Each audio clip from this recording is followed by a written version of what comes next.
Hello दोस्तों, मैं ओम शर्मा आप सभी का स्वागत करता हूं हमारे YouTube channel the A1 study पर। तो आज की इंपॉर्टेंट अपडेट क्या है, जैसे कि आप लोग को पता है कि G7 का समिट यानी G7 सम्मेलन चल रहा है इस समय इटली के अंदर। तो इसकी पूरी इन्फॉर्मेशन देंगे, जी समिट क्या है, इसमें कौन कौन से देश हैं और इंडिया क्यों इंपॉर्टेंट है इस समूह के लिए, इस समिट के लिए, और फ्रांस और इटली में किस बात को लेकर आपस में बहस हो गई और साथ के साथ पुतिन क्यों नाराज हो गए इस समिट को लेकर। तो सारी डिटेल बताएंगे एक एक करके। सबसे पहले ये हमारा टेलीग्राम, ये इसका स्कैन कोड, आप इसको स्कैन करके भी हमारे टेलीग्राम लिंक से जुड़ सकते हो। यदि यहाँ से स्कैन नहीं हो पा रहा तो आप हमारे यूट्यूब पेज पर जाकर वहाँ पर सभी प्रकार के लिंक होते हैं, व्हाट्सएप, इंस्टा, टेलीग्राम, तो आप हमसे कनेक्ट हो सकते हो। तो चलते हैं अपनी अपडेट पर। तो जैसा कि पता है कि G7 समिट का सम्मेलन चल रहा है, ये 50वां G7 समिट सम्मेलन है, ये इंपॉर्टेंट है, जरूर ध्यान रखना। और ये 13 जून से स्टार्ट हुआ और 15 जून यानी आज ये लास्ट है सम्मेलन, और इसकी क्या क्या इंपॉर्टेंट, क्या क्या खास बातें रही ये आप लोग को बताएंगे। जैसा कि आप लोग को पता है ये G20 जो सम्मेलन है इसमें टोटल कितने देश हैं? 7 देश है, जिसमें Japan, Canada, United state, United kingdom, France, Germany, Italy, ये सभी इसके क्या हो गए? सदस्य देश हो गए। अब ये G7 के सदस्य देश हैं। साथ आप यहाँ पर देख सकते हो ये जो G7 की समिट चल रही है, इस समिट में India will put concern of global south, अर्थात जो ग्लोबल साउथ यानी साउथ से संबंधित जो भी वैश्विक चिंताएं हैं यहाँ पर स्टेज पर रखेगा, मोदी के द्वारा रखा जाएगा यहाँ पर। और इसका जो दूसरा दिन था आप यहाँ पर देख सकते हो, दूसरे दिन में मोदी जी इटली पहुँचते हैं फ्राइडे के दिन। अब जब यहाँ पर पहुँचते हैं सीधा आउटरीच सेशन को ज्वाइन करते हैं और उसमें AI यानी आर्टिफिशियल इंटेलिजेंस की बात होती है, एनर्जी की बात होती है, अफ्रीका और मेडिटेरियन सी को लेकर यहाँ पर बात होती है। साथ के साथ आप यहाँ पर देख सकते हो जो लीडर्स हैं जैसे ऋषि सुनक हुए, उनसे मुलाकात होती है। यूक्रेन के प्रेसिडेंट हैं व्लादिमीर जेलेंस्की, उनसे बात होती है। साथ के साथ जो फ्रांस के प्रेसिडेंट है इमैनुअल मैक्रोन, उनसे भी यहाँ पर मुलाकात होती है। आप यहाँ पर देख सकते हो तो बड़े बड़े जो भी नेता रहे उन सभी से यहाँ पर मुलाकात होती है। ये जो फोटो है काफ़ी ज़्यादा वायरल हो रही है कि सेल्फी लेते हुए वो भी इटली में प्रधानमंत्री, इटली में मेलोनी के साथ यहाँ पर आप ये देख सकते हो। ये सभी के सभी लेटेस्ट फोटो हैं प्रधानमंत्री मोदी की। G70 ये UN के चीफ हैं, UN के सेक्रेटरी जनरल हैं एंटोनियो गुटरेस। आप नीचे चल सकते हो, नीचे देख सकते हो ये कनाडा के, उनसे मुलाकात होती है।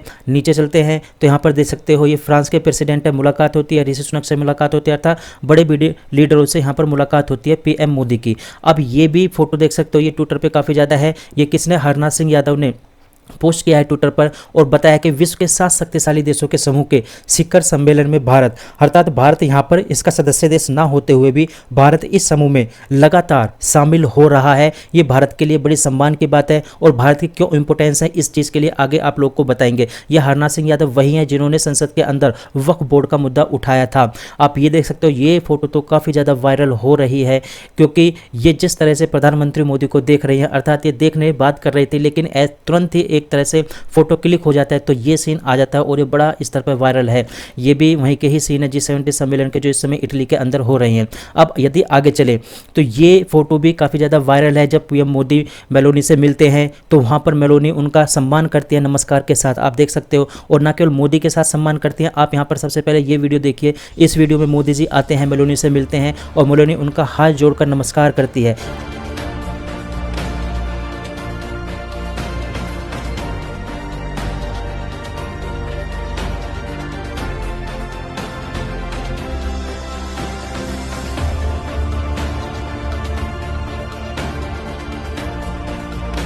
और ना केवल PM मोदी के साथ नमस्कार करती है बल्कि बड़े बड़े जो लीडर हैं उनके साथ भी काफ़ी ज़्यादा फोटोज़ वायरल हो रही हैं नमस्कार के मुद्रा में। और ये भारत के लिए काफ़ी ज़्यादा सम्मान की बात है, भारत की संस्कृति के लिए काफ़ी ज़्यादा सम्मान की बात है, आप यहाँ पर देख सकते हो। साथ के साथ PM मोदी ने ट्विटर पर भी पोस्ट किया है इस चीज़ को कि with world leader at the G7 summit in Italy, यानी इटली के अंदर जो G7 समिट हो रहा है उसमें वर्ल्ड लीडर के साथ है और बीचों बीच में कौन खड़ा है? मोदी।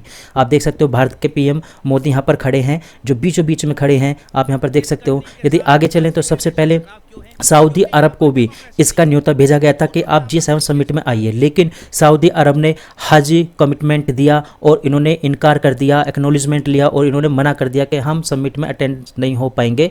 और इन्होंने रीजन भी अपना ऑफिशियल बताया, अपना निजी कारण भी बताया था। इसके और भी निजी कारण हो सकते हैं, वो आप लोग को बताएंगे, चाहे अमेरिका को लेकर हो या रूस के लेकर हो। लेकिन यहाँ पर आप देख सकते हो इन्होंने इन्विटेशन का जो मुद्दा था उनको मना कर दिया है, डिक्लाइन कर दिया है।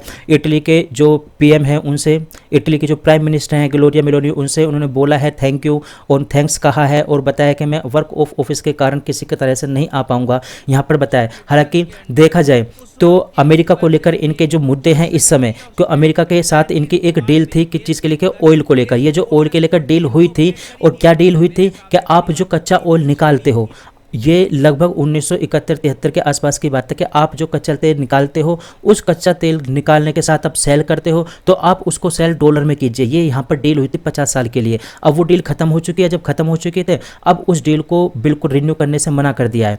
जबकि रसिया की बात करें तो रसिया तो इस समय पूछो मत ना, काफ़ी ज़्यादा गुस्से में है इस समिट को लेकर, क्योंकि रसिया इस समय देखा जाए यूक्रेन के साथ युद्ध में फंसा हुआ है और काफ़ी ज़्यादा यूक्रेन में तबाही मचाई हुई है। अब देखा जाए यूक्रेन को G7 समिट के जितने भी लीडर हैं सभी ने एग्री कर लिया है कि उसको $50 मिलियन का लोन दिया जाएगा यूक्रेन को अगेंस्ट रसिया। और ये जो लोन दिया जा रहा है, ये लोन G7 के खुद के मनी नहीं है, खुद के पैसे नहीं है, ये रसिया के ही पैसे हैं, क्योंकि रसिया का पैसा बहुत ज़्यादा बड़ी मात्रा में यूरोपीय यूनियन द्वारा फ्रीज कर लिया गया है। क्योंकि बड़े बड़े जो भी देश होते हैं ये दूसरे देशों में अपना पैसा सेव कर लेकर ये रख देते हैं। और जैसे ही यूक्रेन पर हमला किया था रसिया ने, और उस बात को लेकर इन्होंने उसका पैसा फ्रीज कर लिया रसिया का, और उस पैसे को ही अब इसको दिया जा रहा है यूक्रेन को $50 बिलियन, ताकि आप अपने यहाँ पर चाहे हथियार खरीदो या रसिया के अगेंस्ट उसको यूज करो या डेवलपमेंट में लो, उसको दिया जा रहा है। तो इस बात को लेकर पुतिन भी काफ़ी ज़्यादा गुस्से में, उन्होंने बता दिया सीधा सीधा कि पश्चिम चोर है। उन्होंने रसिया की एसेट्स, यहाँ पर देख सकते हो कि उन्होंने रसिया की एसेट्स को पूरी तरह से चुरा लिया है और ये गलत है। आप यहाँ पर देख सकते हो रसिया ने ये बात बोली है, सीधे सीधे चोर बता दिया यूरोपियन यूनियन को। आप यहाँ पर देख सकते हो अब इटली और फ्रांस में दोनों में आपस में क्या होता है, लड़ाई झगड़े हो जाते हैं। किस चीज़ को लेकर? ये बात होती है अबॉर्शन को लेकर। G7 समिट में ये जब बात चल रही थी अबॉर्शन को लेकर, तो इस बात को लेकर लड़ाई हो जाती है, क्योंकि इटली के अंदर क्या है, अबॉर्शन के जो रूल हैं, जो नियम है, वो काफ़ी ज़्यादा हार्ड है। और इस बात को लेकर जो अबॉर्शन के जो एक्सेस है वो आसानी से नहीं मिल पाती। तो इमैनुअल मैक्रोन ने ये बात बोली थी कि अबॉर्शन के जो नियम है आप उसको ढील दीजिए, आप उसको हार्ड मत बनाइए। तब इन्होंने इटली के जो प्राइम मिनिस्टर है मेलोनिया, उन्होंने ये बात बोल दी कि आप यहाँ पर सबमिट करने के लिए आए, आप सबमिट यहाँ पर कीजिए और जाइए, आप डोमेस्टिक मुद्दा नहीं उठाइए। इन्होंने ये बात बोल दी। इस बात को लेकर काफ़ी ज़्यादा गर्मा गर्मी यहाँ पर रही थी। अब यदि भारत की बात करें, भारत इतना ज़्यादा इंपॉर्टेंट क्यों है G7 समिट को लेकर, तो यदि देखा जाए G7 समिट में जितने भी देश हैं तो उसमें जो सबसे ज़्यादा जो GDP है वो किसकी है, 7.8% इंडिया की है। वहीं अदर कंट्रीज़ की बात करें, जितने भी G7 कंट्रीज हैं उनकी GDP लगभग 1.7% है। हालांकि ये सभी के सभी डेवलप्ड कंट्री हैं और डेवलप्ड कंट्री में जो GDP होती है काफ़ी ज़्यादा स्लो होती है, क्योंकि काफ़ी ज़्यादा कम होती है। वो इस बेस के लिए क्योंकि वहाँ पर डेवलपमेंट करने के लिए कुछ बचा ही नहीं होता, तो वहाँ पर जो GDP होती है काफ़ी कम होती है, ग्रोथ रेट होती है काफ़ी कम होती है, जबकि भारत की काफ़ी अच्छी है। अब दूसरा क्या है, दूसरा कारण ये भी है भारत यहाँ पे इतना ज़्यादा इंपॉर्टेंट इसलिए हो जाता है क्योंकि दक्षिण एशिया के अंदर यदि अपना मुद्दा बचाना है, यदि अपनी पकड़ मजबूत करनी है, तो भारत उसमें इंपॉर्टेंट हो जाता है। क्योंकि ऊपर क्या है, यहाँ पर चाइना है। अब चाइना की अमेरिका यूरोपियन यूनियन के साथ इतनी ज़्यादा नहीं पड़ते बिल्कुल भी, तो यहाँ पर केवल एक ही देश बचता है जो अच्छा पावरफुल है, अच्छी पावरफुल स्टेज में है, वो है इंडिया। ऊपर रसिया है, रसिया एशिया के अंदर आता है। देखा जाए रसिया से बिल्कुल नहीं बनती USA की, जबकि इंडिया की अच्छी दोस्ती है। वहीं ईरान के मुद्दे को लेकर देखा जाए तो ईरान के भारत के अच्छे रिलेशन है, अमेरिका के साथ नहीं है। तो अमेरिका यही बात खुद चाहता है कि भारत की स्थिति दक्षिण एशिया में काफ़ी ज़्यादा इंपॉर्टेंट है, G7 के लिए भी और हमारे लिए भी। जबकि देखा जाए रसिया पहले खुद G7 का भाग हुआ करता था, जब इसको G8 बोला जाता था, लेकिन 2014 में यूक्रेन युद्ध के कारण इसको वहाँ से हटा दिया गया, फिर ये दोबारा से G7 बन गया। तो देखा जाए भारत इसमें काफ़ी ज़्यादा इंपॉर्टेंट रोल प्ले करता है। तो फिलहाल हमारी अपडेट यहीं तक थी। आप लोग कैसे लगी ज़रूर बताना, सब्सक्राइब करना मत भूलना। Thank you.